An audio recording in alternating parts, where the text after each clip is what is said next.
Saudara, di saat Teheran tengah berduka mengantarkan jenazah pemimpin tertinggi Iran Ayatullah Ali Khamenei ke peristirahatan terakhir, secara mengejutkan Amerika Serikat kembali membombardir wilayah Iran. Serangan Amerika Serikat di tengah suasana berkabung ini seketika mengubah suasana duka menjadi kemarahan. Bagaimana dengan negosiasi damai antara Amerika Serikat dengan Iran? Kita bahas bersama dengan pakar hubungan internasional dari Binus University, Mbak Tia Mariatul Kiptia, dan juga peneliti Timur Tengah dari Badan Riset dan Inovasi Nasional atau BRIN, Nostalgiawan Wahyudi. Selamat pagi Mas Wawan, saya ke Mas Wawan dulu ya.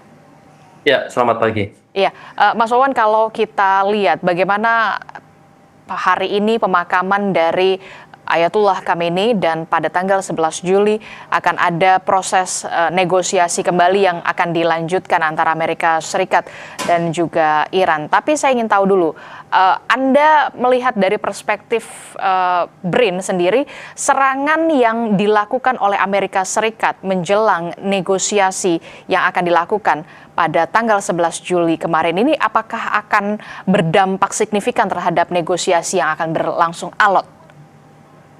Pasti sekali. Jadi sangat berdampak ya. Jadi bagaimana kita bisa melihat ya di tengah-tengah negosiasi yang berlangsung dan juga adanya sinyal positif tentang negosiasi yang dilakukan oleh dua belah pihak ya, misalnya Iran dengan Amerika Serikat, seringkali ditengarai dengan adanya sabotase. Kalau saya katakan sabotase yang memicu pergolakan dan negosiasi itu kan menjadi semakin alot. Dan ini bukan yang pertama, betul, bahwa Amerika selalu melakukan ini. Sebetulnya kalau kita lihat ya, ini merupakan hal yang memang kalau dalam seni diplomasi kan oleh semua negara itu dari pihak-pihak yang bernegosiasi. Jadi kita bisa melihat pertama, jadi dalam keadaan ini ketika adanya iring-iringan seremonial pemakaman Ali Khamenei dari Iran ke Irak ya.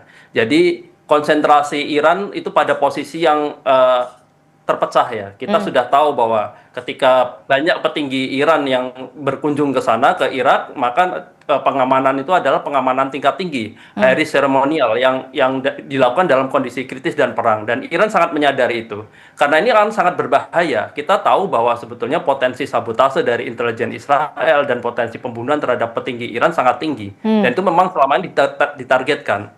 Dan kita juga tahu bahwa Israel tidak peduli dengan adanya negosiasi gencatan senjata ini ya, dibuktikan dengan adanya perang terhadap Lebanon tetap berlangsung. Yang kedua, delaying ini juga tercipta ketika jalur komando tinggi Iran tidak dalam posisi normal. Bisa kita katakan dalam posisi delay atau mute. Jadi memberikan ruang serang bagi Amerika Serikat, jadi ruang yang lebih longgar bagi Amerika Serikat untuk melakukan manuver-manuver. Jadi banyak ruang-ruang kosong misalnya dari kapal-kapal yang secara mudah diakses untuk dibom oleh Amerika Serikat dan juga situs-situs militer yang penting. Dan ini menunjukkan bahwa sebetulnya sejak awal kita melihat bahwa dalam posisi diplomasi kita melihat bahwa Amerika memang ingin menentukan, ingin interchange ya positionnya. Kita tahu bahwa dunia menghujat bahwa Amerika secara negosiasi itu setback dan tidak banyak diuntungkan dengan kemajuan diplomatik yang perbicaraan negosiasi yang dilakukan selama ini. Namun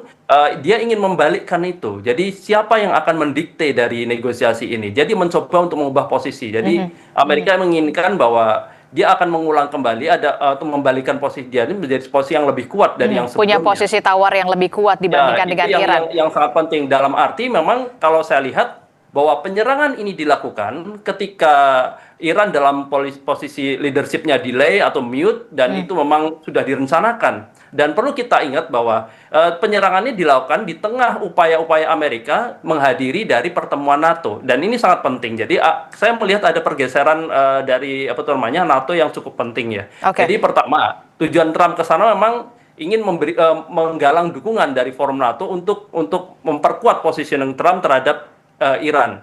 Dan pertama dia ingin menegaskan bahwa dia di sana menegaskan bahwa gencatan senjata secara sepihak sudah selesai dan juga sanksi perdagangan kembali applied ya, diberlakukan kembali. Dan ini melihat bahwa kita juga pada sisi lain melihat bahwa petinggi NATO juga mengatakan bahwa serangan Iran merupakan suatu yang perlu. Dan di sini kita bisa mengetahui bahwa posisi NATO memang sebetulnya dia enggan terlibat konflik secara langsung, tetapi Ya. dia sangat ingin masuk ke dalam Hormuz. Mereka mempunyai kepentingan bahwa Hormuz memang benar-benar kembali pada settingan awal, dalam arti tidak adanya otoritas penuh dari Iran ataupun Oman di dalam selat itu. Jadi tidak baik dengan tarif atau non tarif, NATO maupun Eropa sangat berkepentingan agar Selat Hormuz free Bisa seperti itu, kembali. tanpa ada pengaruh itu. Dan ini yang kita perlu cermati, dan kita bisa melihat bahwa pengaruh dari pertemuan NATO juga sangat penting untuk menentukan bagaimana Trump nanti ke depannya akan Bersikap. menentukan sikap terhadap negosiasi ini. Oke, kalau dari perspektif Mbak Tia, bagaimana kalau kita lihat dalam pemakaman Ali Khamenei dilangsungkan di hari ini, kita tahu Amerika Serikat dan juga Iran ini kembali saling serang. Kalau menurut Mas Wawan mengatakan ini akan ada diplomasi yang dilanjutkan pada tanggal 11 Juli, rasa-rasanya kok ya akan alot begitu. Nah, membahas soal kealotan negosiasi yang akan berlangsung pada tanggal 11 Juli, apakah ini situasi yang memang sengaja diciptakan oleh Amerika Serikat untuk bisa dalam tanda kutip ya memiliki daya tawar di atas Iran seperti yang dikatakan oleh Mas Wawan. Lalu bagaimana dengan sanksi ekonomi Amerika Serikat terhadap Iran, pencairan aset Iran yang dibekukan, serta isu program nuklir Iran? Bagaimana nasib ini? Ya, saya melihat bahwa ketika mereka melakukan sign agreement ada beberapa hal yang belum selesai. Jadi ketika sekarang terjadi pemakaman dan ini adalah momentum Iran untuk show off bahwa memang banyak sekali negara yang masih mendukung dia. Dan kita tahu ada sekitar 70 negara ya, Mbak, yang menghadiri pemakaman Ayatollah Ali Khamenei. Iran ingin menunjukkan juga kepada dunia, kepada Amerika Serikat bahwa posisinya masih banyak dukungan dari dunia internasional. Hanya saja memang sepertinya rapuh. Dari awal memang MOU ini rapuh karena memang belum terselesaikan. Jadi mereka kan ada beberapa step. Step pertama itu adalah supaya terjadi ceasefire secara permanen, tapi ternyata terjadi lagi serangan, ini kedua kali loh Mbak. Jadi ketika sudah terjadi sign agreement, mereka masih saling menyerang. Kemudian yang kedua, karena memang posisi Hormuz ini sangat strategis baik untuk pihak Amerika Serikat ataupun Iran, jadi ini harusnya diselesaikan Hormuz ini. Tapi ternyata saya tidak paham ya kenapa ada masih double blokade. Ada 2 instruksi di Hormuz. Satu instruksi dari Amerika Serikat, jadi kapal-kapal dari Timur Tengah menuju ke beberapa kawasan itu harus mengikuti 2 instruksi. Jadi kalau misalnya instruksinya mengikuti instruksi Amerika Serikat, Iran akan menyerang. Nah, Amerika ketika kapal komersial ini diserang, dia akan langsung menyerang Iran begitu. Jadi ini hal yang belum terselesaikan. Kenapa bisa? Tanda tangan di Swiss mereka sudah menyetujui poin-poin agreement ada 3 tahap, tapi prakteknya konteksnya masih double blokade, Amerika masih di situ. Harusnya kan sudah ditarik. Sudah ditarik, kemudian Iran juga sudah membuka Hormuz dan tidak memungut fee. Berdasarkan poin dari agreement tersebut demikian.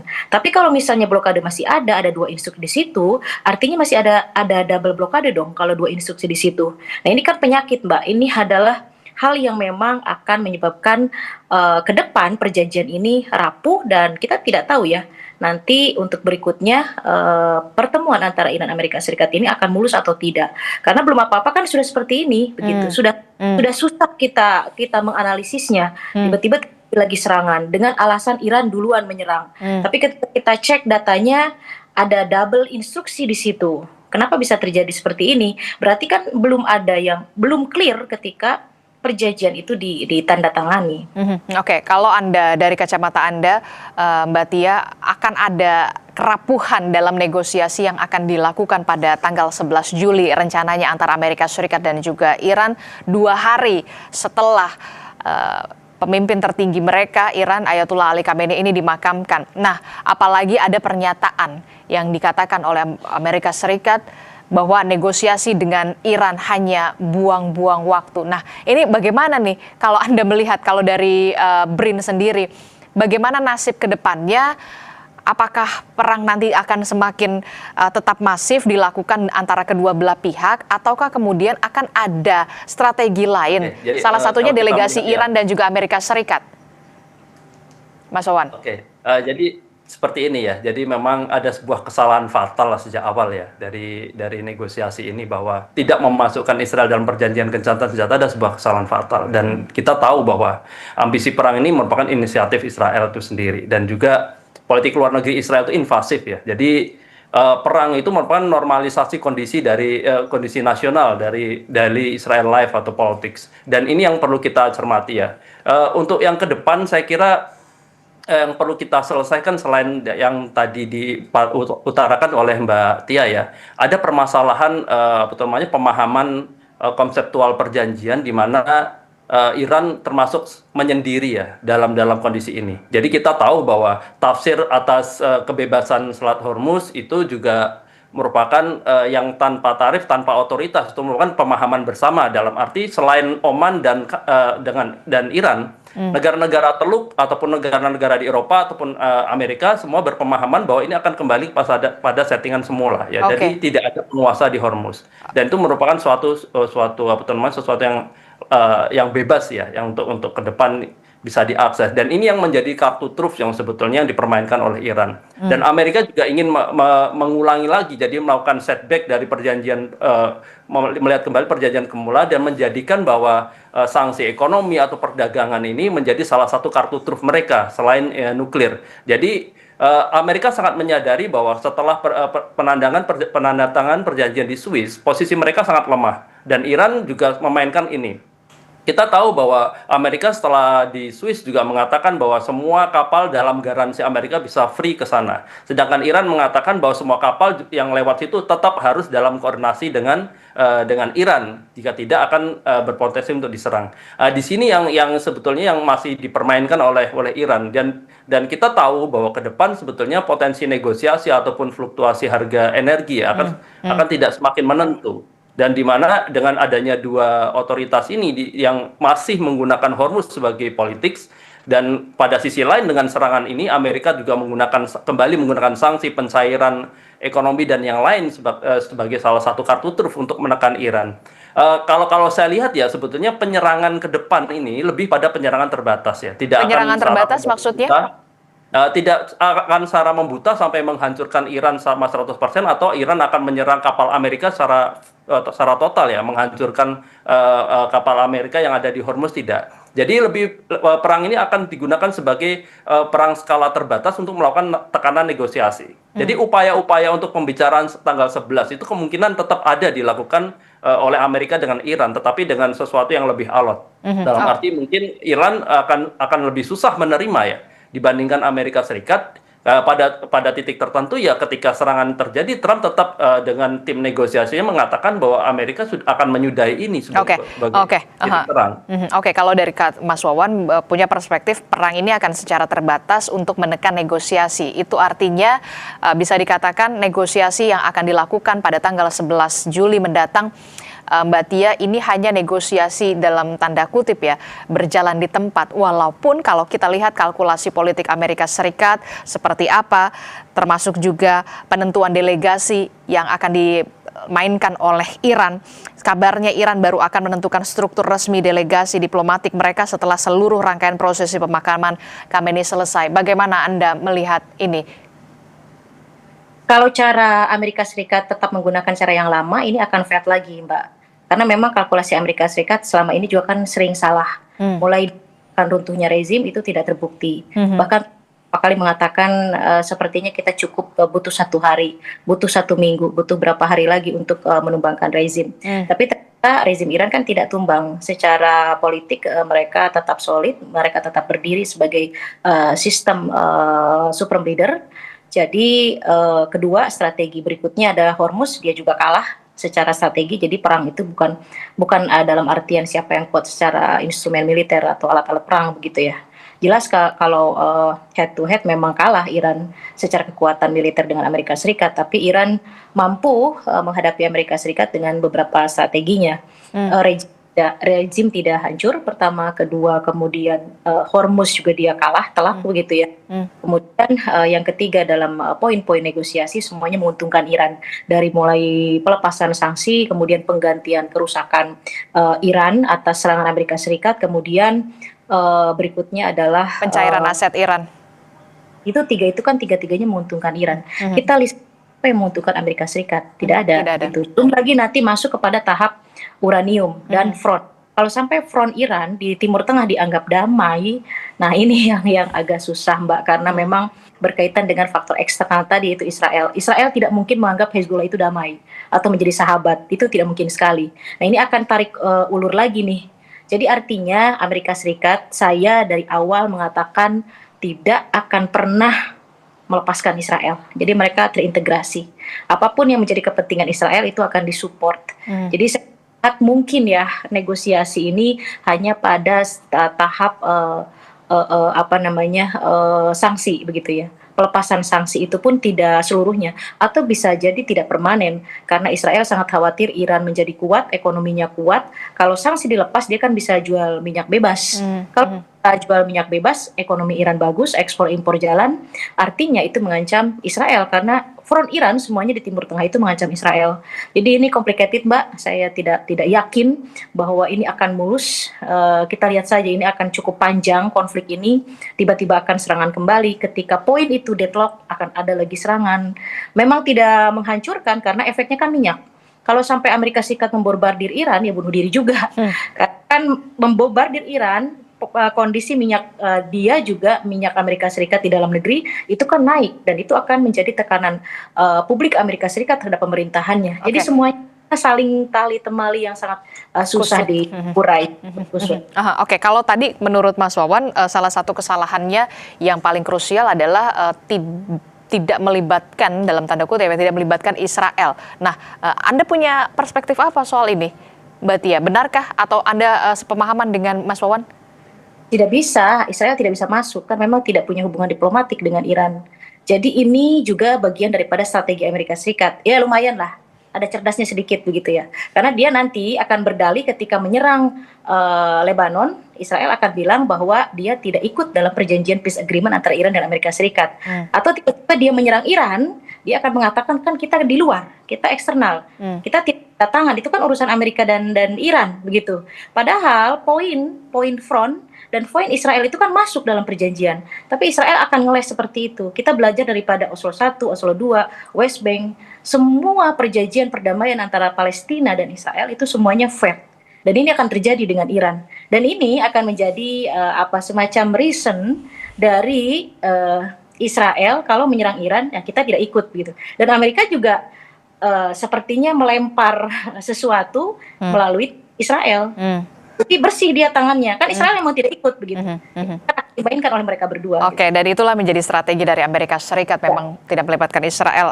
Saya ingin terakhir ke masing-masing Mas Wawan dan juga Mbak Tia. Kalau kita lihat dari perspektif Anda, Mas Wawan, Mbak Tia, kok rasa-rasanya ya proses negosiasi yang akan dilakukan pada 11 Juli mendatang ini rasanya pesimis untuk bisa mencapai kesepakatan yang makin tipis begitu ya, Mas Wawan. 3 poin krusial dari masa depan proses negosiasi di 11 Juli mendatang setelah pemakaman Ayatullah Ali Khamenei. Ya, kalau saya melihat sebetulnya akan panjang ya, benar ya. Jadi dengan adanya banyak hal yang terjadi belakangan ini, penyerangan yang dilakukan Amerika Serikat juga akan membuat ini akan starting from the beginning, jadi dari awal lagi. Dan ini memang saya kira ini sengaja dilakukan ya, kalau saya melihatnya seperti itu, karena kita tahu bahwa ketika hal tersebut dimulai, maka Amerika dalam posisi yang lemah. Itu yang saya katakan tadi, dia ingin membalikkan siapa yang akan mendikte dalam melakukan pendiktean dalam negosiasi ini. Jadi penyerangan ini sebetulnya bagi saya merupakan salah satu strategi untuk memperkuat bargaining position Amerika Serikat untuk membalikkan keadaan ketika misalnya nanti pembicaraan itu dimulai lagi tanggal 11 ataupun nanti akan beruntun tanggal berapa lagi setelahnya, maka nanti Amerika akan pada posisi yang lebih kuat titik tekannya, dan ini yang perlu diperhitungkan oleh Iran itu sendiri. Jadi Iran memang selama ini tidak mau ada negosiasi di bawah tekanan. Keteguhan Iran ini menjadi salah satu cara bagi dia yang sebetulnya nanti penting. Dan satu lagi sebetulnya penyerangan terhadap kapal-kapal sipil seperti yang dilakukan sebelumnya itu merupakan hal yang tidak perlu, nanti akan memperlemah dukungan internasional terhadap Iran yang selama ini sudah diaglomerasikan, yang diperlihatkan ketika adanya pemakaman Khomeini, dan itu memang bagi saya memang untuk menyerang orang-orang Iran ketika pemekaran kemarin itu memang secara langsung tidak mungkin karena banyak delegasi internasional. Namun itu bisa diakses dan melalui ke negaranya yang ditinggalkan oleh pemimpin Iran. Dan ini yang pada titik akhirnya sebetulnya ini akan memberikan langkah baru sebetulnya. Kita akan membicarakan sesuatu yang dibicarakan di Swiss sudah selesai dan nanti akan ada sesuatu baru ketika dibicarakan kemudian karena kita tahu bahwa Amerika sangat menyadari bahwa posisi mereka lemah ketika terakhir penandatanganan di situ ada. Oke, nah ini ada sesuatu hal yang baru. Nah, sesuatu hal yang baru apa kalau dari kacamata Mbak Tia, terakhir Mbak Tia, yang bisa dinegosiasikan walaupun memang kita kok rasa-rasanya pesimis untuk bisa kesepakatan yang makin menipis. Ya, saya satu saja karena tadi Mas Oman sudah lengkap semuanya. Satu saja, Iran konsisten, saya agree dan saya appreciate, tapi jangan sampai kalah strategi. Saya setuju dengan Mas Wawan, kalau dia menyerang kapal-kapal komersial dari Timur Tengah dan ke beberapa kawasan, itu akan menurunkan citra Iran. Jadi itu saja Mbak, yang harus ditahan Iran, jaga jangan sampai menyerang kapal komersial, karena itu akan menurunkan dukungan internasional dan itu akan menjadi alasan Amerika Serikat dan Israel melegalkan serangannya lebih dahsyat. Kalau Iran terus melakukan itu, ya khawatir ini akan semakin jauh perdamaian ini dan efeknya yang saya khawatirkan, lebih khawatir lagi adalah harga minyak dunia naik, efeknya ke kita. Kalau sampai $100 gimana nutupin APBN kita, Mbak? Susah gitu ya. Ya, itu yang agak sulit dan memang dikhawatirkan ketika itu terjadi ya.